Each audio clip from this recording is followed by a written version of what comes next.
네, 오늘은 시편 7편입니다.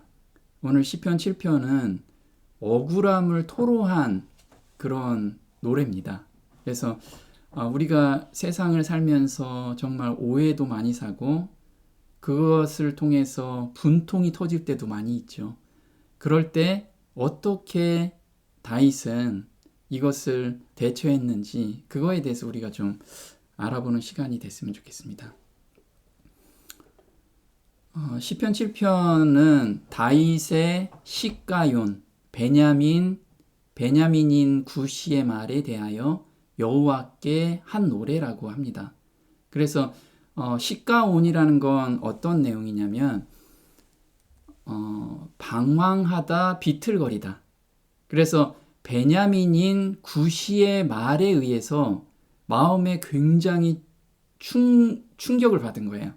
그래서 시가요니라는 것은 다윗이 어떤 사건으로 심하게 충격을 받고서 비틀거리는 마음의 상태를 노래한 슬픔의 노래라는 것이죠. 그래서 이거는 어떤 시적 배경이 정확하게 나타나 있지는 않습니다. 그런데 추측하건대 사무엘하 16장일 배경일 가능성이 굉장히 높다라고 지금 이야기를 하고 있는데요. 그게 시편 7편 1절에서 5절까지 이 내용이 사무엘하 16장하고 거의 비슷해서 그렇습니다. 사무엘하 16장 배경은 어떤 내용이냐면요. 아들인 압살롬이 반란을 일으켰고 다윗은 맨발로 감람산으로 도망쳤고 요단 계곡으로 향했을 때 일입니다. 아들에게 쫓기면서 목숨까지도 위태로운 상황에 처한 다윗의 심정은 하늘이 무너진 것 같겠죠. 그런데 여기에 더해서 이러한 위기의 상황에서 바후림이라는 곳에 이르렀을 때 베냐민 지파의 시므이라는 사람이 나타나서 다윗을 저주하기 시작했어요. 베냐민 지파는 초대 이스라엘 왕인 사울 왕이 속한 지파였죠. 그런데 다윗이 그 사울 왕의 나라를 빼앗았다라고 이 베냐민 지파 사람들은 그걸 오해를 한 거예요. 사실 다윗은 빼앗은 게 아니었죠. 그래서 시므이가 어떻게 저주를 했냐면 이렇게 저주를 해요. 사무엘하 16장 7절에는 시므이가 저주하는 가운데 이같이 말하니라. 피를 흘린 자여, 비루한 자여, 가거라. 사울의 족속의 모든 피를 여호와께서 내게로 돌리셨도다. 그 대신에 내가 왕이 되었으나 여호와께서 나라를 내 아들 압살롬의 손에 붙이셨도다. 보라, 너는 피를 흘린 자인고로 화를 자취하였느니라. 그런데 사실 다윗은 어떤 마음을 갖고 사울을 죽이지 않았냐면 하나님의 기름 부은 자를 내가 어떻게 죽일 수 있느냐 이 마음으로 다윗은 그 진실한 마음으로 사울을 계속해서 섬겼다라는 거예요. 그런데 베냐민 지파는 이 마음을 알아주지 못하고 다윗이 사울을 죽이고 빼앗았다라고 생각했던 거죠. 그래서 사무엘상 24장 6절에는 자기 사람들에게 이르되 내가 손을 들어 여호와의 기름 부음을 받은 내 주를 치는 것은 여호와의 금하시는 것이니 그는 여호와의 기름 부음을 받은 자 됨이니라 하고 다윗이 이 말로 자기 사람들을 금하여 사울을 해하지 못하게 하니라. 사울이 일어나 굴에서 나가 자기 길을 가니라. 그래서 다윗은 하나님의 기름 부은 자를 자기는 절대 죽일 수 없다. 그 마음을 항상 가지고 있었다라는 거예요. 그래서 시편 7편 구조는 이렇습니다. 시편 7편 1절, 2절은 지금 압살롬에게 쫓기고 있는 상황이에요. 그래서 추격자에게 벗어나려고 도망가는 다윗에 대해서 그 심정을 지금 이야기를 하고 있습니다. 여호와 내 하나님이여 주께 피하오니 나를 쫓는 모든 자에게서 나를 구하여 건지소서. 건져낼 자 없으면 저희가 사자같이 나를 찢고 뜯을까 하나이다. 그리고 3절에서 5절은 정당하지 못한 방법으로 나라를 빼앗았다는 시므이의 말에 결백을 주장해요. 그게 3절에서 5절이죠. 그래서 여호와 내 하나님이여 내가 이것을 행하였거나 내 손에 죄악이 있거나 화친한 자를 악으로 갚았거나 내 대적에게 무고히 빼앗았거든 원수로 나의 영혼을 쫓아잡아 내 생명을 땅에 짓밟고 내 영광을 진토에 떨어뜨리게 하소서. 6절에서 8절까지는 원수 갚는 것을, 그래서 저 시므이를 당장 부하들을 시켜서 죽여라 이렇게 할 수도 있는데 그것을 원수 갚는 것을 하나님께 맡기는 것이 바로 6절에서 8절까지입니다. 그래서 여호와여 진노로 일어나사, 그래서 하나님께 그걸 맡기는, 우리가 지금 원인도 모르고 내가 하나님의 말씀을 전하고 그렇게 살려고 하면 반드시 핍박이 오고 오해가 사고 그런 것이 반드시 있죠. 그럴 때 저 죽일 놈 하면서 마음에 화를 막 품고 있는 그런 상태를 가지고 있지 마라. 그것은 원수 갚는 것은 하나님께 맡겨라 하고 지금 다윗이 우리한테 이야기를 하고 있습니다. 9절에서 11절까지는 공의로 재판해 주시길 부탁하고 있어요. 그래서 악인의 악을 끊고 의인을 세우소서, 의로우신 재판장이시며, 그래서 하나님께 이 공의로 이거를 재판해 달라고 지금 부탁하고 있죠. 그리고 12절에서 16절까지는 하나님의 진노를 피하기 위해서는 회개하고 순종하는 삶을 살라라고 지금 이야기를 하고 있습니다. 그래서 12절에 사람이 회개치 아니하면 저가 그 칼을 가르시며, 그리고 17절에는 의를 따라 사는 삶에는 찬양이 넘친다는 거예요. 그래서 지금 다윗은 억울하게 지금 분통이 터지는 일이 있지만 결국은 하나님께 찬양을 드리는, 하나님께서 이걸 다 갚아주신다는 그 믿음과 그 사람을 위해서 다윗은 지금 기도하고 있다는 거예요. 이게 어떻게 나왔냐면 다윗은 평상시나 어려울 때나 하나님과 인격적인 관계를 가졌어요. 그게 시편 7편 1절에 이렇게 나오죠. 여호와 내 하나님이여 주께 피하오니 나를 쫓는 모든 자에게서 나를 구하여 건지소서. 여기서 보면요, 하나님이여 또는 여호와여 이렇게 부를 수도 있는데 두 개가 복합적으로 지금 말씀을 하고 있어요. 여호와 내 하나님이여. 근데 하나님이라는 뜻은 어떤 거냐면 우리가 엘로힘이라고 하죠. 이거는 능력의 하나님을 부르고 있는 거예요. 능력의 하나님. 그래서 창세기 1장 1절에 태초에 하나님이 천지를 창조하시니라. 그래서 하나님의 능력, 이것을 능력 있는 하나님을 부르고 있죠. 그런데 여호와는 어떤 내용이냐면 야훼라고 하는데 하나님의 인격적인 이름이에요. 그래서 다윗은 평상시에 능력 있는 하나님만 부른 게 아니고 정말 아버지 같은 따뜻한 하나님하고 소통을 했다라는 거예요. 그래서 창세기 3장 9절에는 여기서 여호와 하나님이 아담을 부르시며 그에게 이르시되 내가 어디 있느냐. 그래서 하나님과 우리가 끊임없이 모든 일을 고하고 하나님께서 위로를 주시고 방향을 제시해 주시고, 이걸 다윗은 평상시에 그렇게 살았다라는 거예요.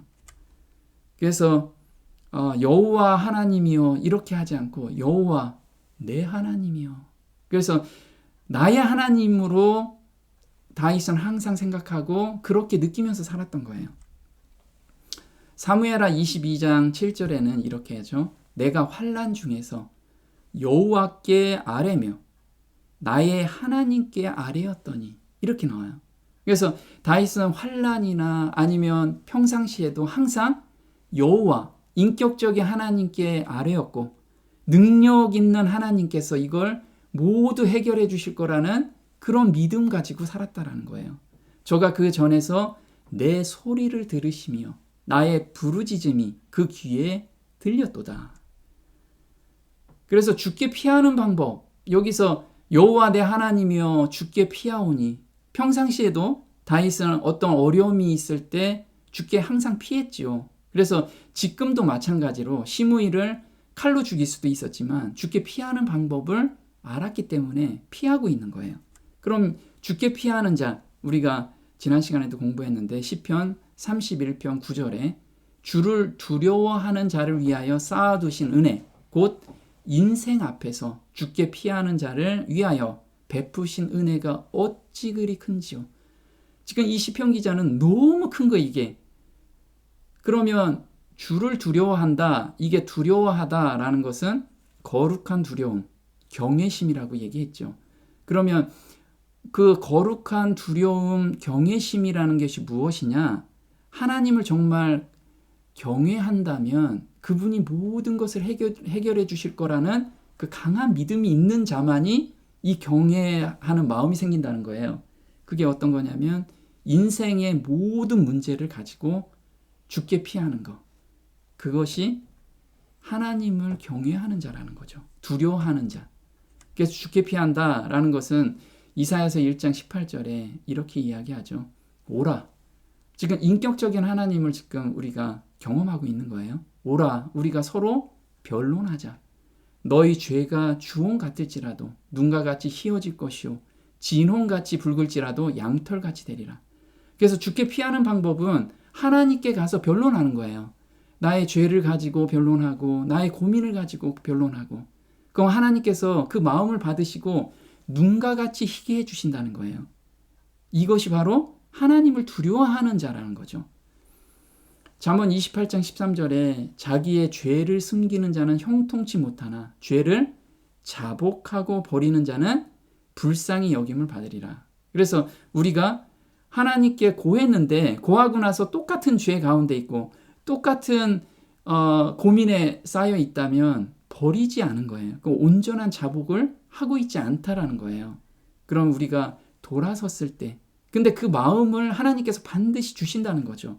그게 우리를 불쌍히 여기셔서 우리가 불쌍히 여기다라는 것은 라함이라고 하는데 부모님의 조건 없는 사랑을 지금 다윗은 느끼고 있는 거죠.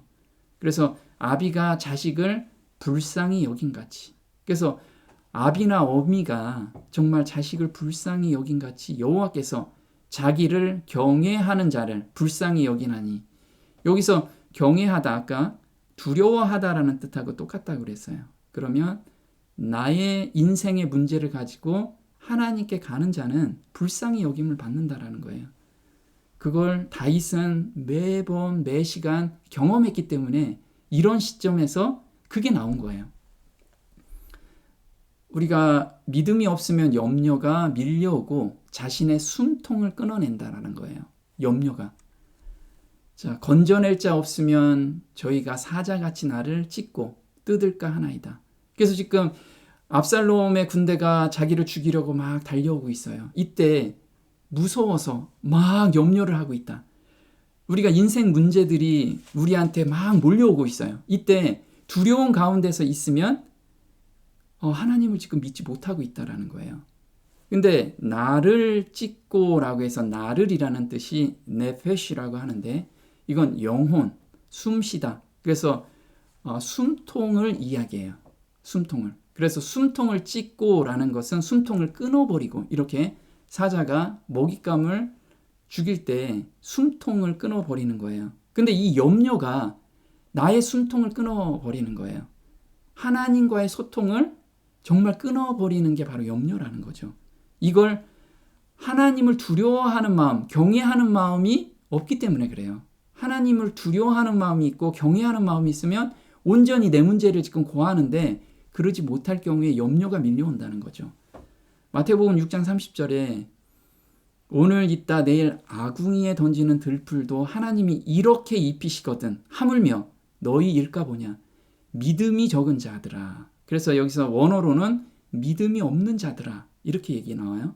그러므로 염려하여 이르기를 무엇을 먹을까 무엇을 마실까 무엇을 입을까 하지 말라. 그래서 믿음이 없는 자들아 이거와 염려하여 라는 단어가 동급이라 이거죠. 믿음이 없으면 자연스럽게 나오는 것이 염려라는 거예요. 이게 우리 숨통을 지금 끊고 있는 거죠. 그래서 염려하다가 메림나오라고 하는데 마음이 나뉘는 것을 염려하는 거예요. 그래서 두 가지 이상의 생각이 서로 다른 방향으로 끌어당겨 마음을 찢어놓을 때 염려가 생긴다는 거죠. 내가 하나님을 믿는 것도 아니고 세상에 가는 것도 아니고 이 두 마음이 항상 내 마음을 찢고 있다라는 거예요.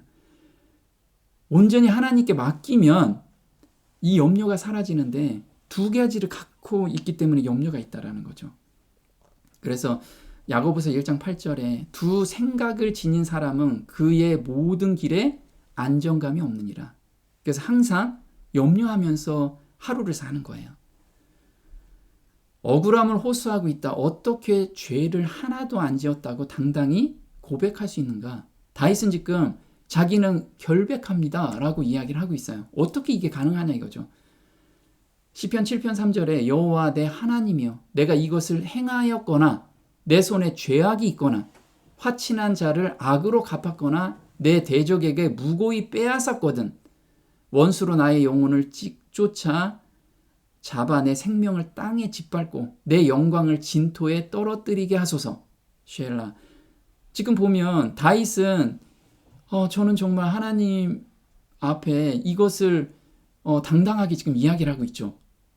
우리도 하나님 앞에 이렇게 당당히 설 수 있나요?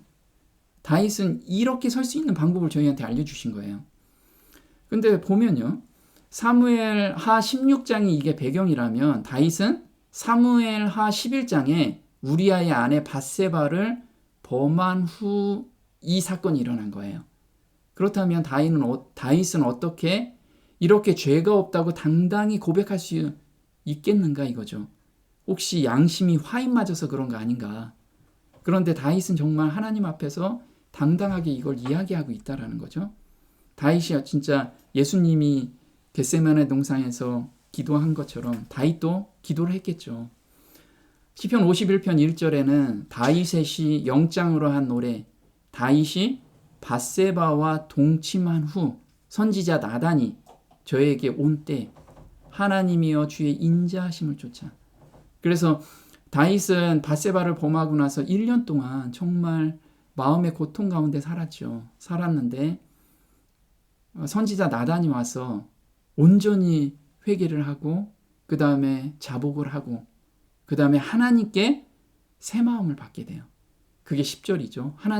하나님이여 내 속에 정한 마음을 창조하시고 내 안에 정직한 영을 새롭게 하소서.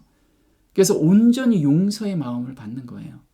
우리도 마찬가지라는 거죠. 하나님 앞에 우리가 담대히 설 수 있는 것은 죄를 한 번도 안 지은 그런 자가 아니고 죄를 지었을 때 참 용서의 경험을 용서의 마음을 받았을 때 하나님 앞에 담대히 설 수 있다는 거예요. 다윗은 그래서 어떤 죄를 지었을 때 용서의 마음을 받았기 때문에 하나님 앞에 담대히 나갈 수 있었다라는 거예요. 그래서 하나님은 다윗을 합한 자라, 내 마음에 합한 자라라고 이야기를 하고 있어요. 다윗은 그렇게 죄를 졌는데도 합하다라는 것은 그 죄를 하나님이 잊어버리신 거예요. 그런 하나님이시라는 거예요. 용서라는 게 그런 거예요. 그래서 사도행전 13장 22절에 다윗을 왕으로 세우시고 증거하여 가라사대 내가 이새의 아들 다윗을 만나니 내 마음에 합한 사람이라 내 뜻을 다 이루게 하리라. 그래서 마음에 정말 합한 사람이라고 하나님께서 말씀을 하시고 있습니다. 그래서 참된 그리스도인이라는 건 무엇이냐? 죄를 한 번도 안 지은 자가 아니라 죄를 지었을 때 진실하고 겸비하게 회개한 사람이다. 그래서 하나님께 참 예수님의 마음을 용서의 마음을 경험하고 있는 사람이 참 그리스도인이라는 거예요.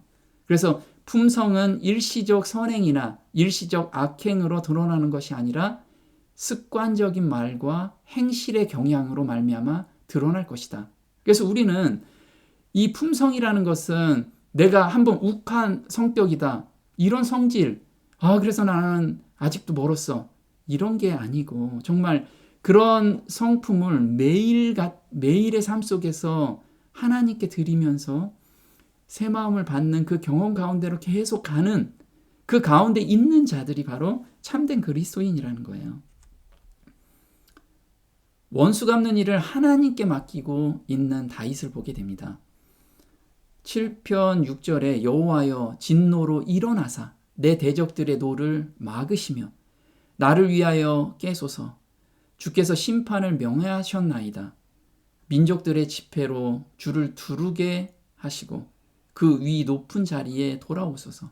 그래서 여기서 일어나사라는 뜻은 여호수아 3장 17절에 굳게 섰고라는 뜻하고 이게 일맥상통하는 건데요. 이게 무슨 뜻이냐면 여호와의 언약궤를 맨 제사장들은 요단 가운데 마른 땅에 굳게 섰고 온 이스라엘 백성은 마른 땅으로 행하여 요단을 건너니라. 그래서 요단을 건널 때 너희들이 앞으로 다 가. 이게 아니고 하나님이 먼저 행하신다는 거예요. 그래서 언약궤가 먼저 앞에 행하시고 모든 것을 해결해 주시는 하나님, 그 하나님을 다윗은 지금 믿고 있는 거예요. 그래서 일어나사 하나님께서 해결해 주세요. 지금 이렇게 이야기를 하고 있는 거죠.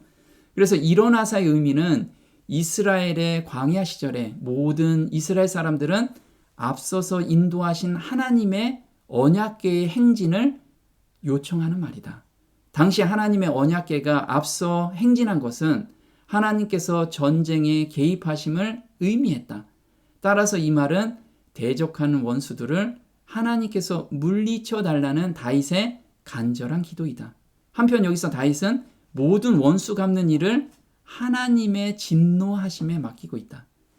그래서 이런 거죠. 지금 이스라엘 백성들이 요단강을 건널 때 그 앞에 바로 이렇게 언약궤가 앞서가는 것. 이것을 일어나사, 이 다윗은 이것을 알았기 때문에 시편에 이 단어를 쓰게 된 거예요. 신자에게 허락하신 유일한 복수 방법은 바로 선으로 악을 이기는 거라는 거죠. 로마서 12장 19절에 내 사랑하는 자들아 너희가 친히 원수를 갚지 말고 진노하심에 맡기라. 기록되었으되 원수 갚는 것이 내게 있으니 내가 갚으리라.